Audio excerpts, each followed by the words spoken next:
You have spoken sharply already about Biden's first days in office. I'm going to put up a tweet that you sent out on Friday. So far, Biden has talked like a centrist, but governed from the radical left. So, Senator Rubio, is talk of unity from this White House dead already? Yeah, no, unity and ideology are two separate things, okay? Unity doesn't mean uniformity. That's ridiculous. We are a country that the elections prove it. The 50-50 split in the Senate proves we got people with very different opinions. And we settle that argument through a process in our republic in which we elect people to have debates and try to find a way to move forward. That's separate from portraying yourself as a centrist. But the first thing you do is get thousands of people fired at the stroke of a pen by ending the Keystone Pipeline.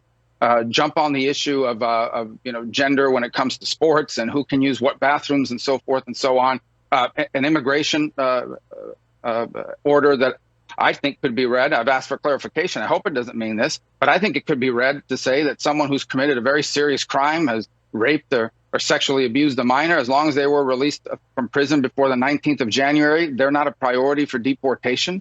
Those are not centrist ideas. Now, I understand Joe Biden comes from the left of center. I understand all that, but some of these are far left of center ideas. So my point in that tweet was, he may use the language, the rhetoric, even the demeanor of a centrist, but so far his policies don't seem to represent that. And I think that's an important thing to note as we get into these debates about different issues. I want to pick up on this issue of immigration.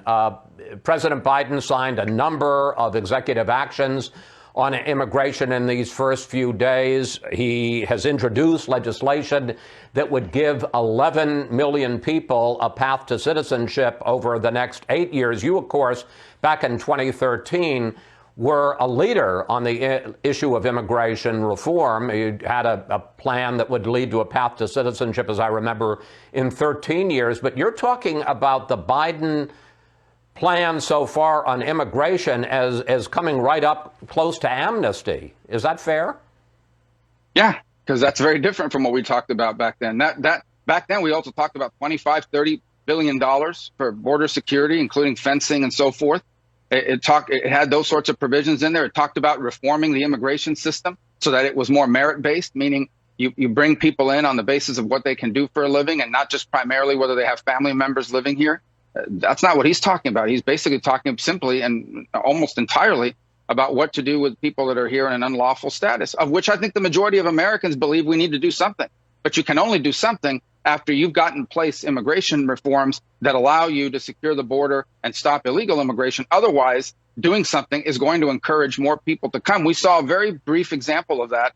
Just the fact that he was elected incentivized some of these trafficking networks to try to push people to the United States through one of these caravans. That's a reality. So, again, not to mention that back when we did it in 2013, we weren't in the midst of a pandemic, which I think should be the number one focus outside of national security, and I actually think is related to national security. I'm going to switch subjects on you now. Is the GOP still the party of Trump for the foreseeable future? And do you see it at some point over the next 3-4 years moving away from President Trump?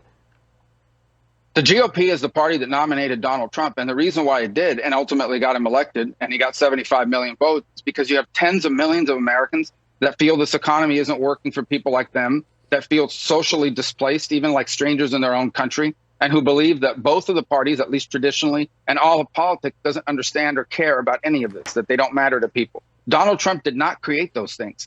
He got elected because of those things. He got 75 million votes because of those things. And those factors, those feelings that are out there among tens of millions of Americans didn't leave when he left on Wednesday. They're still there. That's why he got elected. And that's what I hope we'll be a party of. Now, I hope we can do it in a way that keeps the people who believe we're fighting for them and brings back some of the people that perhaps didn't vote for Republicans or didn't vote for the president because they may not like, the way it was said or the way it was done. I think that's quite possible. And I think that's the future of the Republican Party, because frankly, on that,